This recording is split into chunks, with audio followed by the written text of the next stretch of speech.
함께 찬송 드리며 준비한 예물 하나님께 올려드리겠습니다.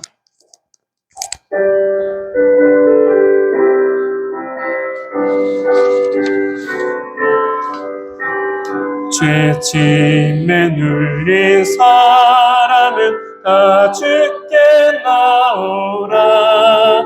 주 말씀을 의지할 때에 곧 평안 얻으리. 의지하세 주 의지하세. 구하시네 곧 구하시네. 참 구원 주신 주께서 보혈을 흘렸네. 주같이 계할 피에 온몸을 삼그세. 의지하세 주 의지하세. 구하시네 곧 구하시네. 길 대신 우리 구세주 늘 인도하시네. 너지체 말고 믿으며 참 복을 받게 박수치면서요. 의지하세 주 의지하세. 구하시네 곧 구하시네. 온 성도 하나 되어서 영광길 걸으며 한없는 은혜 받아서 영원히 누리리. 의지하세 주 의지하세. 구하시네 곧 구하시네. 아멘. 기도하겠습니다. 여호와 인자하심과 인생에게 행하신 기적으로 말미암아 그를 찬송할지로다. 그가 사모하는 영혼에게 만족을 주시며 줄인 영혼에게 좋은 것으로 채워주심이로다.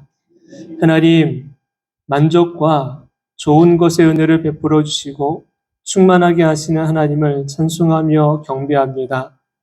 하나님을 사랑하는 주의 백성들이 주님 전에 귀한 마음의 예물을 올려드리오니 그 마음을 받으시고 하나님께서 여시는 하늘과 땅의 문이 그들의 삶 가운데 충만하게 하여 주옵소서. 재물의 은혜가 있게 하여 주시고 건강의 복록이 있게 도와주시고 평강의 은총이 임하여지는 삶이 되도록 역사하여 주시기를 원합니다. 하나님께 심은 것 30배, 60배, 100배로 다시 거둠의 은혜가 있음도 누리게 하여 주시기를 원하니 주님의 이 놀라우심의 은총이 각 사람에게 가정 위에 일터 가운데 그리고 사랑하는 우리 자녀들 가운데 임하게 될 줄로 믿습니다. 믿음대로 될지어다라고 하셨던 것처럼 그 믿음의 역사가 나타나는 은혜를 경험할 수 있는 복 있는 우리 성도들 모두가 되게 하여 주옵소서. 감사드리며 은혜와 사랑 많으신 예수님의 이름으로 축복하며 기도합니다. 아멘. 우리 함께 말씀을 나누도록 하겠습니다. 함께 나눈 말씀은 에베소서 6장 10절로 18절에 있는 말씀입니다.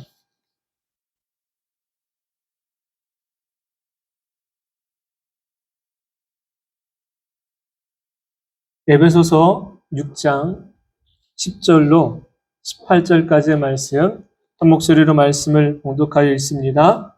끝으로 너희가 주 안에서와 그 힘의 능력으로 강건하여 지고 마귀의 관계를 능히 대적하기 위하여 하나님의 전신갑주를 입으라. 우리의 씨름은 혈과 육을 상대하는 것이 아니요 통치자들과 권세들과 이 어둠의 세상 주관자들과 하늘에 있는 악의 영들을 상대함이라. 그러므로 하나님의 전신갑주를 취하라. 이는 악한 날에 너희가 능히 대적하고 모든 일을 행한 후에 서기 위함이라. 그런즉 서서 진리로 너희 허리띠를 띠고 의의 호심경을 붙이고 평안의 복음이 준비한 것으로 신을 신고 모든 것 위에 믿음의 방패를 가지고 이로써 능히 악한 자의 모든 불화살을 소멸하고 구원의 투구와 성령의 검 곧 하나님의 말씀을 가지라. 모든 기도와 간구를 하되 항상 성령 안에서 기도하고 이를 위하여 깨어 구하기를 항상 힘쓰며 여러 성도를 위하여 구하라. 아멘. 지난 한 주간 우리는 늦은 비 특별 새벽 예배를 드렸습니다. 우리의 사랑하는 자녀들을 위해 기도하면서 제 마음에 온 것은 자녀들에게 있어서 가장 좋은 교과서는 바로 부모의 삶이라는 것을 다시 한번 생각하게 되었습니다. 왜 그런가 하니까 나는 그렇게 살지 않으면서 내 아이들에게 그렇게 살라고 말하는 것, 그렇게 행하는 것이 얼마나 잘못되었는지를 스스로 돌아보았기 때문에 그렇습니다. 우리가 이런 모습들을 우리 자녀들에게 얼마나 많이 보여주고 있습니까? 다시 말하면 본이 되지 않는 모습 때문에 우리의 자녀들이 상처를 받고 오히려 잘못된 삶의 방향으로 가더란 사실이에요. 우리 주님은 당신의 헌신과 희생 그리고 섬김의 본을 보여주시며 제자들에게 이렇게 말씀하십니다. 먼저 주님이 본을 보여주셨고 그 다음에 너희가 이와 같이 하라라고 말씀해 주셨음을 우리가 기억해야 합니다. 부모의 올바른 믿음 생활이 본이 되어지는 언어 습관이 존경할 만한 행동이 저와 여러분 가운데 있지 않으면 우리 아이들은 우리가 바라는 것처럼 될 수가 없다라는 사실을 우리는 잊지 말아야 합니다. 그래서 먼저는 아이들에게 무엇을 요구하기보다는 부모된 우리를 스스로 돌아봐야 하는 시간, 자세가 필요한 것이죠. 주중에 저에게 한 소리가 들려왔습니다. 그것은 바로 뭐냐면 요즘 우리 자녀들 세대에 흐르는 계급론이 있다고 합니다. 우리 자녀들, 청년들 세대에 흐르는 계급론, 소위 말해서 수저 계급론입니다. 여러분 수저 계급론이라는 거 들어보셨습니까? 집안에 가진 재산이 얼마냐에 따라서 부모의 사회적 지위가 어떠냐에 따라서 사회적 성공의 척도에 따라서 내 위치가 달라진다라는 거예요. 그래서 다이아몬드 수저, 금수저, 은수저를 물고 태어났느냐에 따라서 내 진로와 방향과 인생이 달라지고 정해져 있다라는 사실이에요. 내 부모가 권력 있고 부유하면 그 집안에서 태어난 아이는 다이아몬드 수저를 물고 태어났고 상류층의 일원으로 많은 재물이 있고 사회적으로 성공했다면 그 아이는 금수저를 물고 태어났고 그러지 않고 그 반대로 재산도 없고 권력도 사회적 성공도 없으면 그저 평범한 집안에서 태어났으면 흙수저를 물고 태어났다. 그래서 젊은 청년들 사이에서는 이런 관점으로 자기들의 삶과 가정의 형편을 보며 자기 행복 지수가 달라지고 비전과 꿈의 방향도 달라진다고 합니다. 우리의 사랑하는 우리의 자녀들은 자기들이 생각하기에 과연 어떤 수저를 물고 태어났다고 할까요?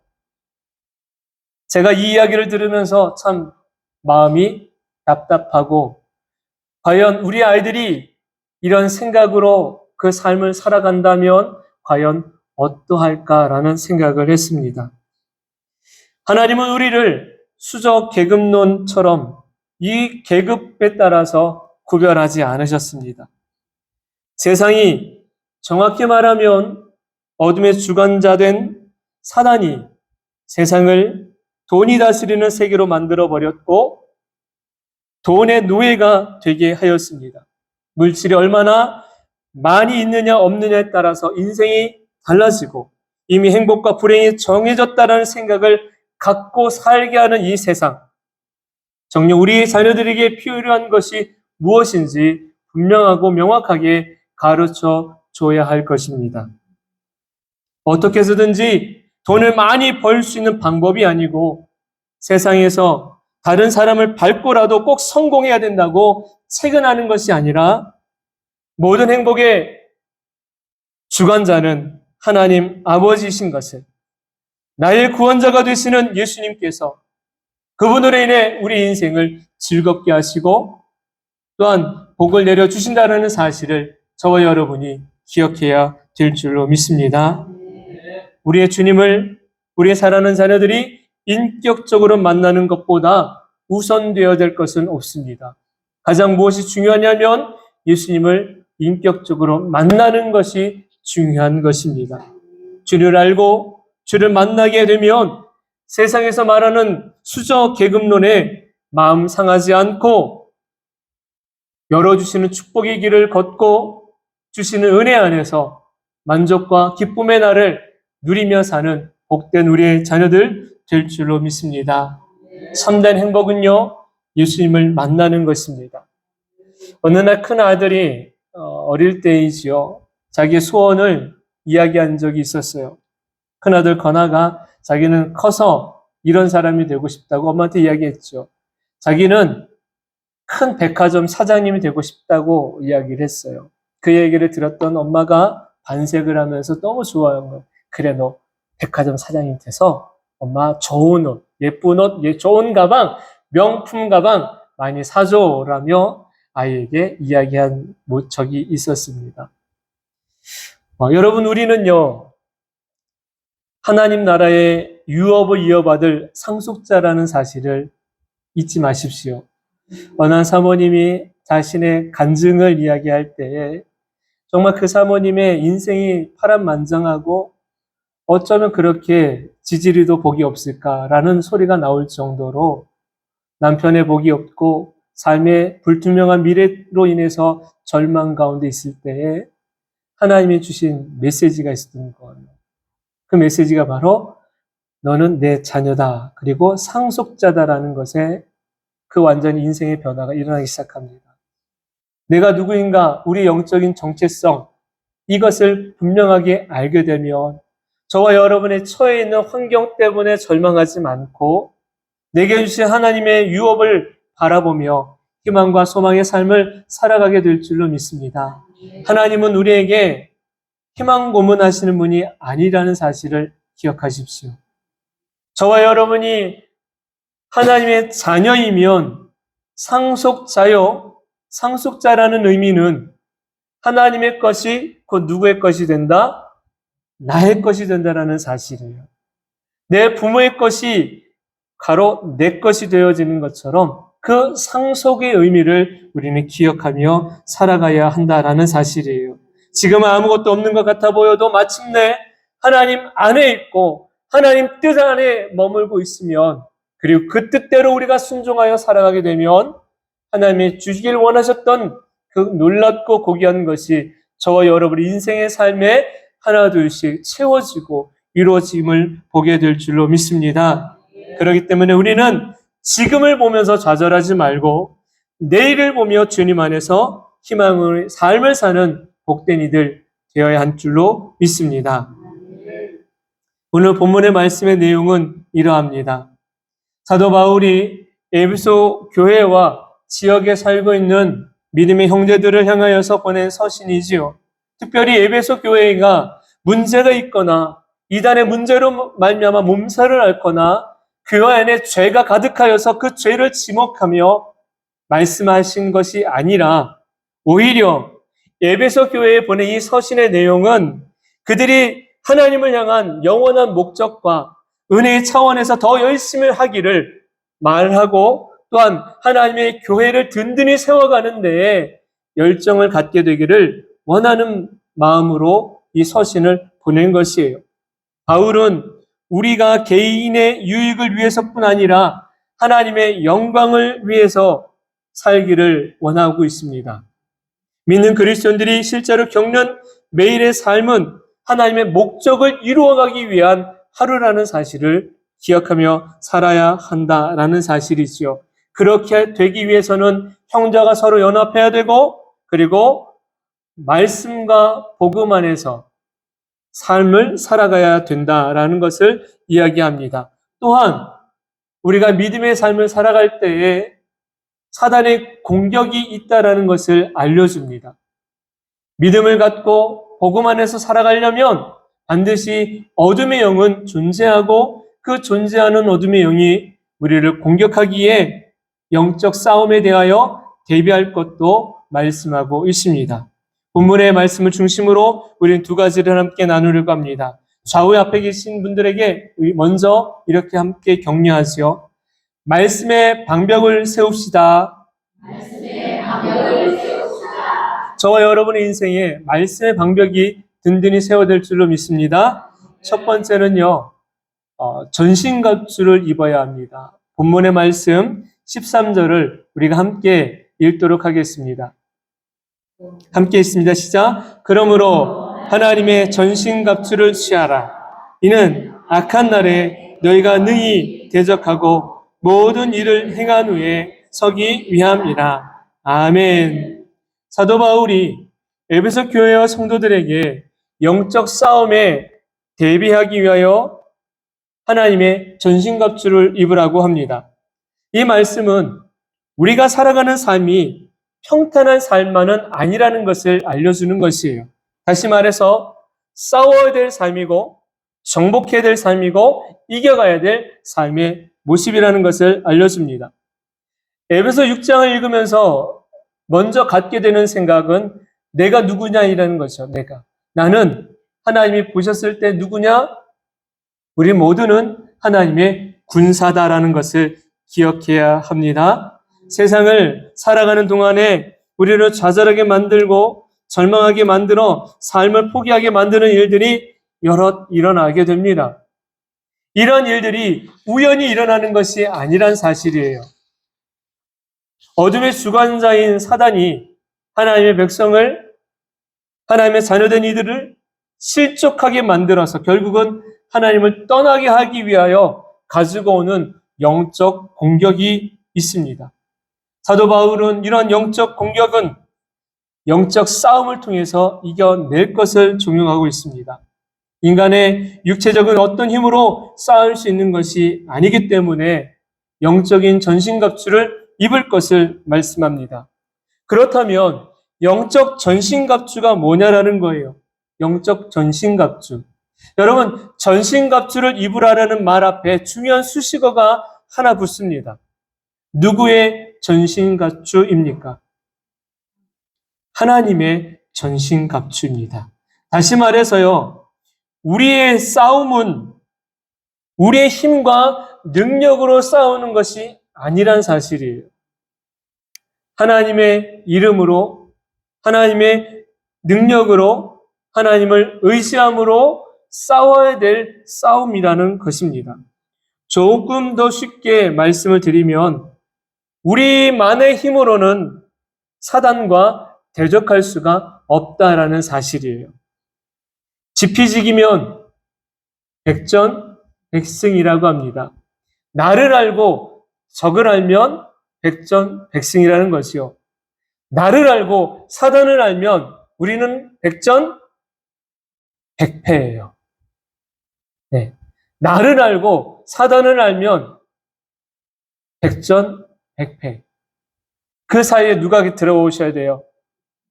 예수님이, 하나님의 은혜가 들어와야 되는 것입니다. 다윗이 자기 힘으로 골리앗과 대적하였다면 어떻게 됐을까요? 다윗이 자기의 힘으로 골리앗과 싸웠다면 어떻게 됐을까요? 그때도 이겼을까요? 아니면 졌을까요? 처참하게 죽었을 것입니다. 하지만 다윗은 하나님을 전적으로 의지합니다. 그래서 골리앗에게 갈 때에 다윗이 무엇이라고 외칩니까? 사무엘상 17장 45절에 이렇게 말씀을 주십니다. 사무엘상 17장 45절 제가 읽어드릴게요. 다윗이 블레셋 사람에게 이르되 너는 칼과 창과 단창으로 내게 나아오거니와 나는 만군의 여호와의 이름 곧 내가 모욕하는 이스라엘 군대의 하나님의 이름으로 내게 나아가노라. 다윗이 자기의 경험으로 간 것 아닙니다. 자기의 능력으로 간 것도 아닙니다. 바로 여호와 하나님을 의지함으로 골리앗을 향해 나아간 것이에요. 그러니 그 싸움은 누구의 싸움이 됩니까?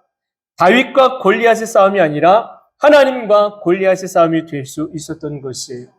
그 싸움으로 인해서 하나님이 다윗에게 승리를 주셨던 것입니다. 여러분, 우리와 우리의 자녀들이 세상에서 갖춰야 될 것은요, 어떤 자격증이 아니에요. 하나님을 온전히 신뢰하는 믿음, 의지하는 믿음이 있어야 되는 것입니다. 이 믿음이 세상을 살아가는 힘이 되고 원동력이 된다는 사실을 우리는 분명히 알아야만 합니다. 우리의 삶의 현실을 보면은요, 뭐만 나옵니까? 현실을 보면 한숨이 나옵니다. 상황과 문제를 보면 탄식이 나옵니다. 내 미래를 바라보면 눈만 보입니다. 절망의 눈만 보이는 거예요. 캄캄한 것 같아요. 그런데 이런 현실을 능히 건너가고 다시 희망을 바라보며 살게 하시는 은혜는 바로 하나님을 의지할 때 일어나게 됩니다. 사단은요, 우리의 가장 연약한 부분을 공격합니다. 물질에 마음이 흔들리는 이들에게는 물질을 가지고 흔듭니다. 사람의 관계 때문에 괴로워하고 고통받는 사람에게는 그 문제를 가지고 옵니다. 그리고 건강에 유독 예민한 사람들에게는 건강의 문제를 가지고 와서 우리의 인생을 흔들어 버립니다. 저와 여러분을 흔드는 것이 뭡니까? 그렇다면 그것 가지고 하나님 앞에 무릎을 꿇어야 될 줄로 믿습니다. 내가 예상하지 못한 삶의 여기저기에서 사단은 공격을 합니다. 이런 공격을 어떻게 막아내고 어떻게 우리가 견뎌낼 수가 있겠는지요? 그러려면 반드시 우리는 영적 전신갑주, 다시 말해서 하나님의 전신갑주를 입지 않으면 이겨낼 수가 없다라는 것이에요. 하나님 안에 거하는 자는 하나님의 보호하심을 받습니다. 그 보호하심은 우리의 전적인 삶의 영역에서 사단의 공격을 막아주고 마침내는 이길 힘과 능력 또한 하나님이 주시니 하나님을 의지함으로 우리가 승리를 얻을 수가 있는 것입니다. 세상이 아무리 멋진 갑옷을 입는다 하여도요, 그것으로는 결국 사단의 공격을 막아낼 수도 없고 이겨낼 수도 없습니다. 여러분, 갑옷이 무엇입니까? 갑옷이요, 내 몸을, 내 생명을 보호하는 것입니다. 세상의 갑옷, 흔히 이렇게 말할 수 있습니다. 권력이 갑옷일 수 있습니다. 권세가 갑옷일 수 있습니다. 세상의 지식과 물질이 갑옷일 수 있습니다. 그런데 그것이 우리의 생명을, 우리를 보호할 수 있느냐? 그럴 수 없다라는 것이에요. 많은 물질을 가지고 있으면 편할 수는 있지만 그것으로 인해 우리는 행복을 얻을 수는 없습니다. 인생의 역전이 된 사람들, 그러나 그 삶을 바라보니까 세상의 어떤 것으로 인생의 역전이 되었다 할지라도 결국 그 세상의 끝은 절망이었고 후회였고 탄식뿐이었음을 우리가 심심치 않게 듣게 됩니다.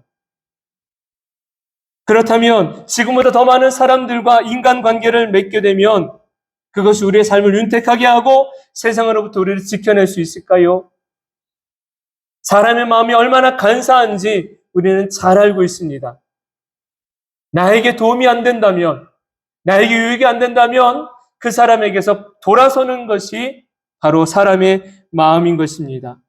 헛되고 헛된 세상을 의지하는 사람은 결국 망하게 되지만 전능하신 하나님을 더욱 사랑하는 사람은 결국 복된 생명을 얻고 그 삶이 보호를 받는다라는 것을 믿으시기 바랍니다. 이 말은 저의 말이 아닙니다. 시편 146편 3절과 4절 말씀에 주신 말씀이지요. 귀인들을 의지하지 말며 도울 힘이 없는 인생을 의지하지 말지니 그의 호흡이 끊어지면 흙으로 돌아가서 그날에 그의 생각이 소멸하리로다. 귀인을 의지하지 말고 도울 힘이 없는 인생도 의지하지 말라고 말씀합니다. 오직 우리가 의지할 분은 하나님이고 우리가 의뢰할 분도 하나님 한 분이라는 사실을 기억해야 될 줄로 믿습니다. 하나님을 자기의 도움으로 받는 자는 복을 받습니다. 그 복이 저와 여러분의 복이 되기를 주님의 이름으로 축원합니다. 두 번째는요, 말씀의 방벽을 세워야 합니다. 말씀의 방벽을 세워야 된다. 본문 말씀 17절, 18절 말씀 같이 있습니다.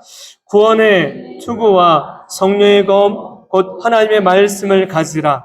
모든 기도와 간구를 하되 항상 성령 안에서 기도하고 이를 위하여 깨어 구하기를 항상 힘쓰며 여러 성도를 위하여 구하라. 아멘. 전신갑주의 구성은 다음과 같습니다. 진리의 허리띠, 의의 호심경, 평안의 복음의 신을, 그리고 믿음의 방패, 구원의 투구와 성령의 검. 이 이미지를 떠올려 보시면 무엇과 같아요? 중세시대의 갑옷이 연상되어집니다.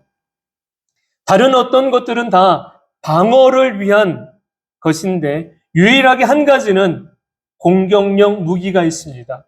그것이 바로 뭐예요? 성령의 검입니다. 성령의 검은 하나님의 말씀이지요. 영적인 전쟁은 방어만을 하라는 것이 아닙니다. 사단의 공격으로부터 우리를 보호하는 구원의 투구가 있는 것처럼, 믿음의 방패가 있는 것처럼 방어도 하지만 무엇도 있어요? 사단을 대적하라고 말씀과 같이 공격하라는 무기도 우리에게 주셨다는 사실이에요. 자, 여기서 한번 생각해 봅시다. 우리가 분명하게 싸워야 될 대상이 있습니다. 그 대상은 남편이 아니에요. 그 대상은 우리의 아이들이 아니에요. 그 대상은 우리의 아내들이 아니에요. 그 대상은 어둠의 영입니다. 저에게 있어서 싸움의 대상은요, 어둠의 영이에요. 그런데 저는 누구랑 싸우려고 하는지 아세요? 아내하고 싸우려고 했어요. 제가 남편이잖아요.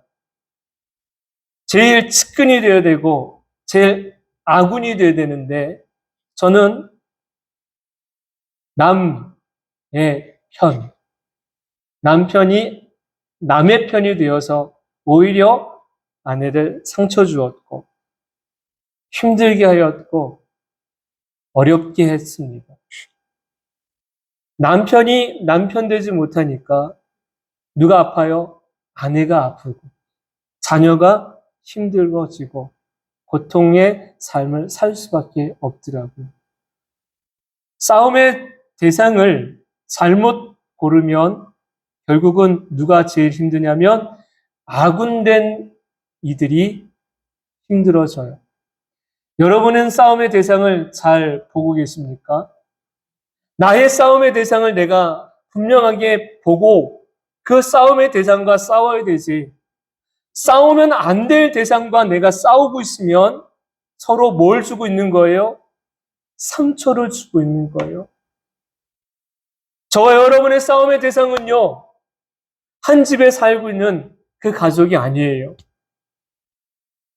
그 가족의 평안함을 깨트려버리고 사랑의 관계를 깨트려버리는 어둠의 영을 우리는 대적하여 싸워야 될 줄로 믿습니다. 그 아이가 미운 게 아니에요. 그 사람이 미운 게 아니에요. 그 아이를 통해, 그 사람을 통해서 조종하고 있는 어둠의 영을 우리는 자꾸만 봐야 되는 것입니다. 기도할 때 남편의 이름을 불러가며 그 남편이 미워서가 아니라 그 영혼을 흔들고 조정하고 있는 어둠의 영을 예수의 이름으로 물리칠 수 있어야 한다라는 사실이에요. 그것이 바로 저와 여러분의 믿음의 눈을 들어야 될 이유고 예수님 의지해야 될 사명인 줄로 믿습니다. 사단과의 싸움은요, 불가피합니다. 사단과는요, 끊임없이 우리가 싸워야 됩니다. 그러려면 이왕 싸우면 어떻게 됩니까? 이겨야 되죠. 이왕 싸우려면 우리가 이겨야 돼요. 영적 싸움을 견뎌내라고만 말하지 않습니다. 견뎌내세요. 견뎌내세요. 여러분 가장 힘든 게 뭐예요? 견디는 거잖아요. 그러면은 당신이 내 상황에 대해서 견뎌봤어? 견뎌보지 않고 그 말을 하면 어떤 일이 일어날까요? 그냥 메아리가 되는 것이에요. 여러분이 얼마나 아픈지 제가 잘 몰라요. 그렇기 때문에 조심스러운 거예요. 그냥 기도하면 해보세요. 기도하시면 돼요. 이게 얼마나 무책임한 말인지, 얼마나 조심스러운 말인지, 얼마나 메아리처럼 그 사람에게는 들리는지, 저와 여러분이 한 번쯤은 그 상대방의 입장에서 생각해 본다면 뭐가 필요한지를, 어떤 소리가 들려줘야 되는지를 알 수 있게 될 것입니다. 그렇기 때문에 내가 다른 사람을 위해서 한마디 한마디 하는 것이 그냥 툭툭 던지는 말 되면 안 되고 깊이 있게 그 영혼과 그 삶을 생각하며 하나님 앞에 기도한 이후에 행동하고 말 한마디를 할 수 있는 그러한 진중함의 모습이 저와 여러분 가운데 있어야 될 줄로 믿습니다. 하나님은 우리에게 어둠의 영과 대적할 것을 말씀하셨습니다. 그래서 대적하려면 무기가 있어야 되는데 그 무기가 뭐라고요? 성령의 검이라고 말씀합니다. 성령의 검을 가지라. 성령의 검, 곧 하나님의 말씀을 가지라는 것이에요. 그럼 왜 하나님은 말씀을 가져야 된다고 말씀합니까? 왜 다른 것으로는 말씀하지 않으셨을까요? 저와 여러분에게 가지고 있는 재료가 얼마나 많습니까? 쓸 수 있는 무기가 얼마나 많이 있습니까? 우리가 생각하기에 내 경험이 무기가 될 수 있지 않아요? 내가 알고 있는 지혜와 지식이 무기가 될 수 있지 않습니까? 내가 얼마나 많은 경력이 있는데, 얼마나 많은 체험이 있는데, 그것이 다 우리에게는 무기가 되지 않을까요? 그런데 어둠의 영과의 싸움은 내가 가지고 있는 경험, 경력, 지혜, 신비로운 체험, 이것이 무기가 될 수 없다라는 사실을. 오직 어둠의 영을 대적할 때는 하나님의 말씀으로밖에 마귀는, 어둠의 영은 떠나가지 않는다라는 것입니다. 예수님께서 제자들을 둘씩 짝을 지어서 전도 여행을 보내셨지요. 그러면서 그들에게 주신 것은요, 전대도, 돈도, 여벌의 옷도, 식량도 아니었습니다. 바로 권능의 이름, 능력의 이름, 예수 그리스도의 이름만 주셨습니다. 제자들이 둘씩 가가지고 병든 자를 만나서 무엇으로 그들의 병을 고칩니까? 세상에 좋은 약이 아닙니다. 예수님의 이름이었습니다. 무엇으로 귀신을 물리칩니까? 바로 예수의 이름이었습니다. 그 이름이 선포되어지니까 병든 자가 나았고 귀신 들린 자가 회복하는 은혜를 경험하게 됩니다. 제자들이 이러한 영적인 승리가 저와 여러분의 영적 승리가 되어야 될 줄로 믿습니다. 마태복음 4장에 가면 예수님이 사단에 이끌려가지고 시험을 받는 장면이 나옵니다. 세 가지의 시험을 받으시는데 첫 번째 어떤 시험이었어요? 40일을 금식한 이후에 예수님께 찾아온 마귀가 이렇게 시험합니다. 내가 만일 하나님의 아들이거든 명하여 돌들로 떡덩이가 되게 하라며 공격합니다. 이때 예수님은 신명기 8장 3절의 말씀을 가지고 물리치시는데 사람이 떡으로만 살 것이 아니요 하나님의 말씀은 입에서 나오는 모든 말씀으로 살 것이니라 라며 마귀의 공격을 격퇴시킵니다.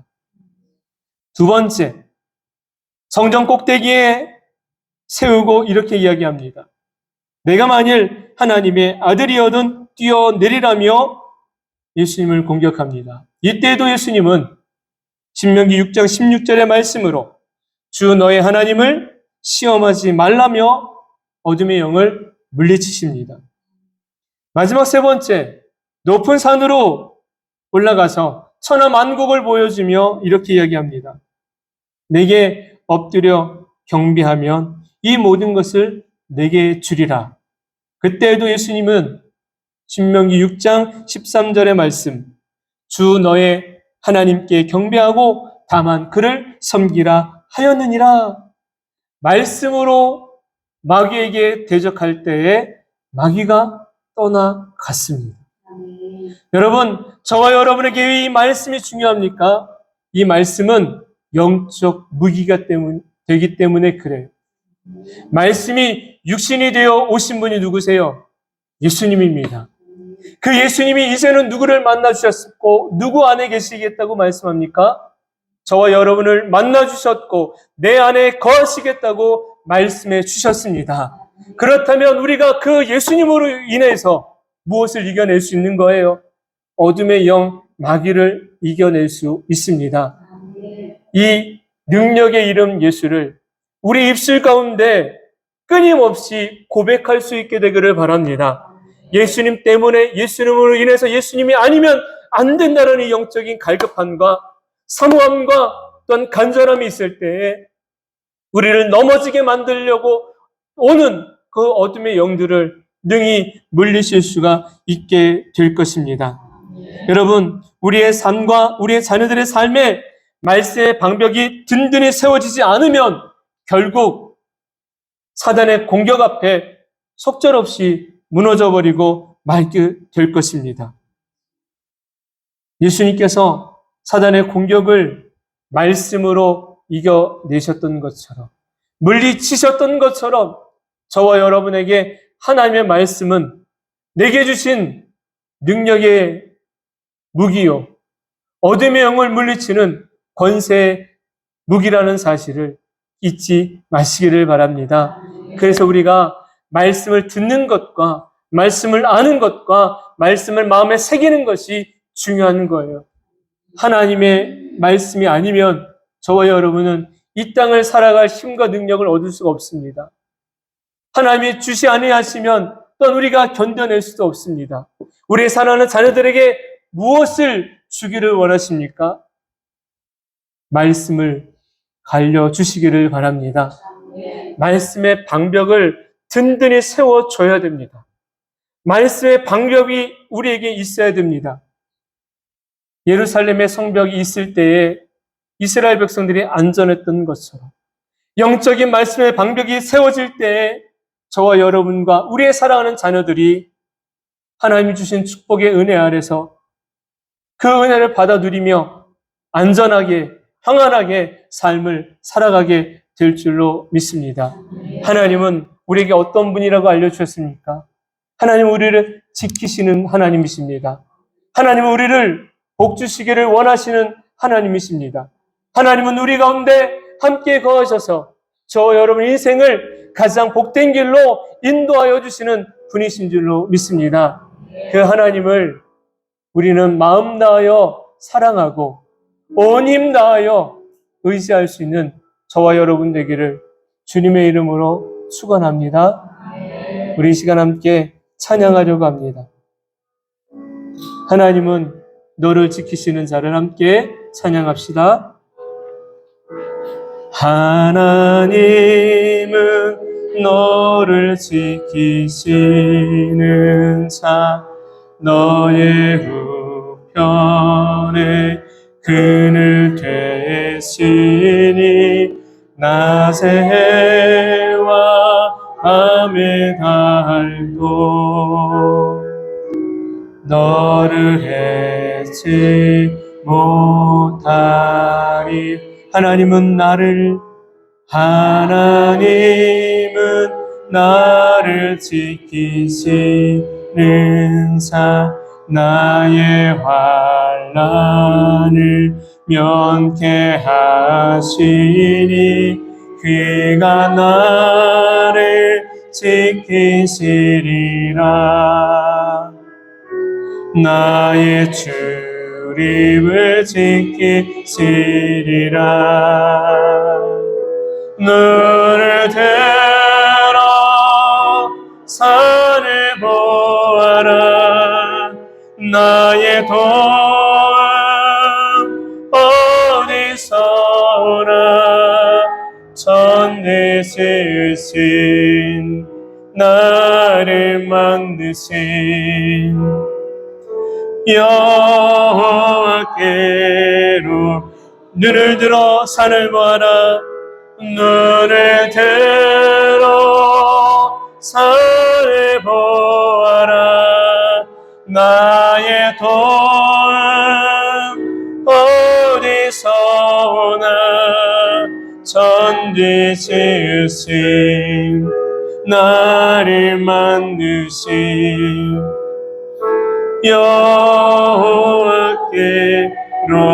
여호와께로다. 기도하시오. 참 좋으신 하나님, 세상을 이긴 힘은 나에게 있지 않습니다. 그동안에 얼마나 많이 정말로 내가 싸워될 대상이 어둠의 영 사단임에도 불구하고 내 곁에 있는 소중한 사람들과 헛된 싸움을 싸우며 살아왔는지 돌아봅니다. 얼마나 많은 말과 나의 그릇된 행동으로 소중한 사람들을 상처 주었고 아프게 하였는지를 돌아봅니다. 주여, 어리석었던 우리의 모든 것들을 불쌍히 여겨주시고 그렇게 만들었던 어둠의 영에게 우리의 마음을 빼앗기지 않도록 붙잡아 주옵소서. 하나님 아버지의 말씀이 아니고서는 결단코 우리를 넘어지게 만들고 우리의 관계를 깨뜨리려고 하는 어둠의 영을 대적할 수가 없습니다.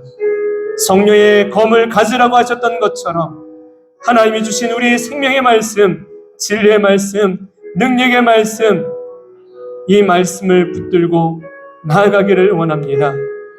예수의 이름이 우리에게 있으니 그 이름을 의지하는 자마다 승리를 얻게 될 줄로 믿으니 그 이름을 의지하여 삶을 살게 하시고 그 이름을 의지하여 축복을 빌게 하여 주시며 그 이름을 의지하여서 우리 인생의 길을 걷는 아름다운 성도들 모두가 되게 하여 주옵소서. 이 한 주간도 우리를 지켜주시는 이는 주님이시고 끝없는 어둠의 영의 공격으로부터 막아내어 주시고 승리를 주시는 분도 주님이시니 주님을 더욱더 사모하며 의지함이 있는 이들 되기를 원합니다. 연약한 자를 붙잡아 주시고 믿음의 굳건함으로 더하여 주시옵소서. 한 주간을 아름답게 삶을 사는 이들 위해 하나님의 크신 팔로 붙잡아 주시며 주의 선하신 능력으로 각 사람의 삶의 자리를 또한 채워주실 줄로 믿습니다. 이제는 우리를 죄 가운데서 구원하여 주신 예수 그리스도의 그 크신 사랑과 하나님 아버지의 다함없는 사랑하여 주심과 성령님의 감화 감동 교통 내주하심 역사가 살아가는 모든 성도들의 삶 가운데 이제부터 함께 하시기를 간절히 축원하옵나이다. 아멘.